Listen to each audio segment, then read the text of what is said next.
จะเรียบสู้ของคนตอนนี้nhưng mà thằng đó đây là con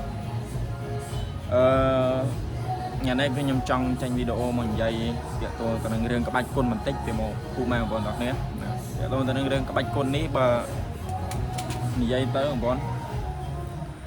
คือ ក្របអ្នកហាត់គុណទាំងអស់គឺ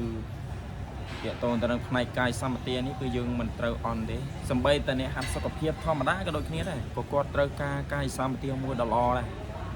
ពីព្រោះគាត់គិតថាការដែលកាយសម្បទារបស់គាត់អត់មានកាយសម្បទាលក្ខណៈល្អទេគឺវាពិបាកមើលអញ្ចឹងហើយការរស់នៅរបស់គាត់ក៏ពិបាកបត់បែនហើយការស្លៀកពាក់របស់គាត់ក៏រឹតតែពិបាកដែរ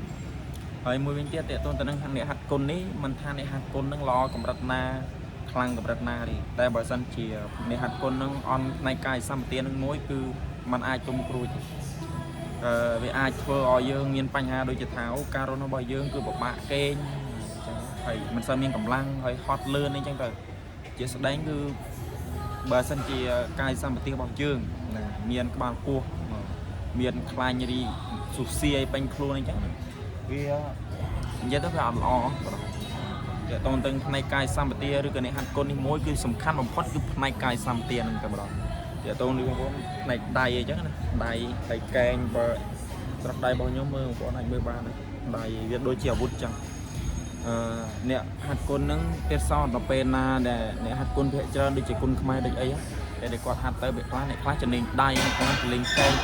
ចំណេញជង្គង់អ្នកខ្លះចំណេញជើងយ៉ាងទៅ តែបើខ្ញុំក៏លេខមកមើលខ្លួនឯងខ្ញុំគិតថាអាវុធទាំង4របស់ខ្ញុំគឺវាគ្រប់គ្រាន់ខ្ញុំបញ្ចូលមួយទៀតគឺស្នេតជើងគឺឈូសនេះឈូសមួយទៀតខ្ញុំបញ្ចូលមួយទៀតបងហ្នឹងអញ្ចឹងអ្នកហាត់គុណនេះគឺសំខាន់បំផុតគឺអាវុធរបស់យើងបងមួយទៀតគឺអាវុធរបស់យើងហ្នឹងអីគេចំណេញអីគេយើងសូខ្លួនឯងអញ្ចឹងបើសម្រាប់ខ្ញុំគឺទាំង4ឥឡូវខ្ញុំថែមមួយទៀតគឺស្នេតឈូស ឈូឆ្វេងស្ដាំចង្ហេងត្រង់អីចឹងហ្នឹងហើយអញ្ចឹងខ្ញុំមានតែប៉ុណ្្នឹងឯងបងប្អូនអើយ